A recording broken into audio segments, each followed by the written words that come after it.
Hello दोस्तों, नमस्कार। मैं दीपक कुमार स्वागत करता हूं आपके अपने YouTube चैनल गुरुकुल पॉइंट में। दोस्तों, ये टॉपिक जो है संविधान के मूल अधिकार का लास्ट वीडियो है। इसके बाद मूल अधिकार एकदम समाप्त, पूरा खत्म, 12 से लेके 35 तक। यानी हर एक आर्टिकल में क्या क्या मूल अधिकार दिए गए हैं, क्या क्या है, कैसे कैसे है, सब 12 से लेकर 35 तक पूरा कंप्लीट होने वाला है। आज ये लास्ट वीडियो है। इसके पहले मैं टोटल जो है कि 32 तक पढ़ा चुका हूँ, संवैधानिक उपचार के अधिकारों तक। और आज ये जो आर्टिकल 33, 34 और 35 तीन छूटे हुए हैं मूल अधिकार में। ये क्या है इसको बता देते हैं। अगर दोस्तों आप किसी कॉम्पिटिटिव एग्जाम की तैयारी कर रहे हैं तो इस वीडियो के डिस्क्रिप्शन बॉक्स में 5-6 वीडियो का मैं लिंक दे रहा हूँ, अथवा आप इस चैनल के प्लेलिस्ट में जाके संविधान टॉपिक से आप सारा वीडियो देख सकते हैं। बहुत बेहतरीन तरीके से संविधान के मूल अधिकार को वहाँ पे समझाया गया है, जो आपके एग्जाम में बहुत महत्वपूर्ण होगा। अब आज हम लोग शुरू करेंगे कि संवैधानिक उपचारों का अधिकार जो समाप्त हुआ है पिछले वीडियो में, अनुच्छेद 32 समाप्त हुआ है। उसके बाद 33, 34, 35 क्या है इसको समझते हैं। छोटा छोटा वीडियो है, ये बहुत ज़्यादा लंबा वीडियो नहीं है, इसको पूरा देख लेंगे। अनुच्छेद 33 ये कहता है कि युद्ध या युद्ध की परिस्थिति में अथवा आपातकाल में आपके मूल अधिकार स्वतः समाप्त माने जाएंगे। मान लो किसी देश से युद्ध चलने होने वाला हो, यानी परिस्थिति में अथवा हो रहा हो। जैसे मान लो कि अपने देश का 2 ही ठो दुश्मन है, हाकड़। एक ठो है पाकिस्तान और एक ठो है चाइना। ठीक है, हाकड़ नहीं है, दोनों चूहा है और कुछ नहीं है। ये पीठ पीछे वार करने वाले हैं। लेकिन जितने बार वार किया है पाकिस्तान, उतना बार खूब थुराया है अपने देश के सैनिकों को, खूब जबरदस्त तरीके से उनको थुरा है। हम तो भारत सरकार से ये कहना चाहते हैं कि भारत सरकार अपने देश के युवाओं को, बहुत इच्छा है युवाओं को आर्मी में जाने का, वर्दी पहनने का। भारत सरकार को अपनी सैन्य शक्ति हमेशा मजबूत रखना चाहिए, क्योंकि देखो अभी अफगानिस्तान में क्या हालत हुआ है। तो देश की अपनी सुरक्षा के लिए सैन्य शक्ति पे ज़्यादा विशेष ध्यान देना चाहिए। एक रोटी कम मिले जनता को, लेकिन हमारी सेना, हमारी आर्मी एकदम चुस्त और दुरुस्त हो। तो ऐसे में भारत सरकार से अपील करना चाहेंगे कि देश का हर युवा, जिसको उसकी इच्छा पे निर्भर करे कि उसका अगर दिल कर रहा है आर्मी में जाने का, तो 5 साल के लिए आर्मी में उसको जगह दिया जाए। हर युवा 5 साल के लिए, उसको हमेशा के लिए नहीं भर्ती किया जाए। एक भर्ती तो हमेशा के लिए जो होता है उस प्रोसेस से, और दूसरा एक एनसीसी कैडर से ले लीजिए, या फिर ऐसे युवा जो दौड़ में आगे आ जाए, या फिर हर आपके क्राइटेरिया को फॉलो करें, उनको 5 साल के लिए। सोचिए, देश का युवा जिसके अंदर इतना जुनून हो, पाकिस्तान के बॉर्डर पर रहेगा तो पाकिस्तान की हिम्मत होगी कि वो इंडिया की तरफ आंख उठा के देख ले। इतना थूरेंगे सब कि दिमाग सही हो जाएगा।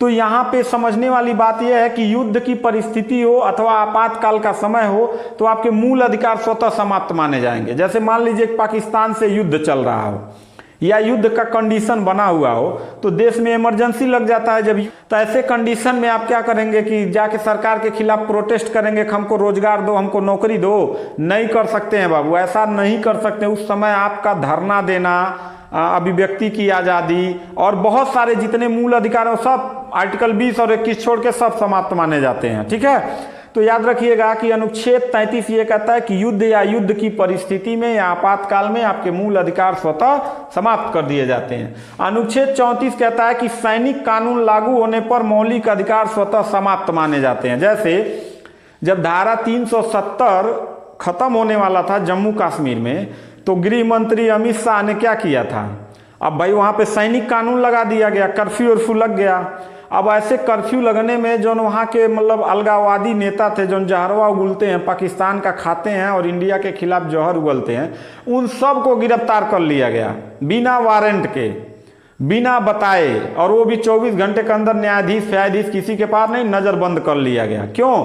ये वहाँ के सैनिक कानून लगाता तो मूल अधिकार आपके समाप्त हो जाएंगे। अब अलगाववादी नेता ये नहीं कहेगा कि हमको बिना वारंट का हमको 3-4 महीना तक अरेस्ट करके रखा था, फिर धीरे धीरे छुड़वा दिया उन सबों को। जब 2 अलग राज्य बन गया, एक लद्दाख और एक जम्मू कश्मीर, ठीक है, 2 वो भी केंद्र शासित प्रदेश बन गया। लो, अब यहाँ का कोनो लोकल नेता मुख्यमंत्री भी बनेगा तो उसका कंट्रोल दिल्ली के पास रहेगा, है ना। मोदी जी की सबसे अच्छी पॉलिसी में से यही पॉलिसी है, धारा 370 हटा देना।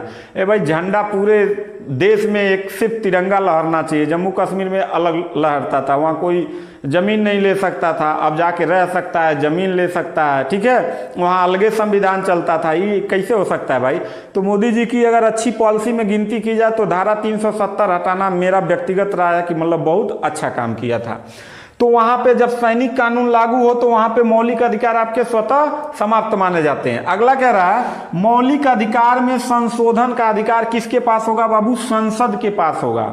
और संसद 3 लोगों से मिलकर बनता है, लोकसभा, राज्यसभा और राष्ट्रपति। लेकिन यहां यह भी कहा गया कि संशोधन कर ही नहीं सकते हैं, निगेटिव चीजें नहीं करनी है। मूल अधिकार को और मजबूत करने के लिए देखो संविधान बनाने वाले ने कितना शानदार दिमाग लगाया था कि संशोधन करने का अधिकार तो दिया कि जो जो दिया गया उसको समाप्त नहीं करेंगे, हाँ उसको और मजबूत करने के लिए आप संशोधन कर सकते हैं। क्योंकि जानते थे संविधान बनाने वाले कि भारत का नेतवा जब लोग संसद में बैठेगा ना तो ये मूल अधिकार ही पहले समाप्त करेगा। क्योंकि जनता को अभिव्यक्ति की आज़ादी, मीडिया को, प्रेस को स्वतंत्रता है, अभिव्यक्ति की आज़ादी।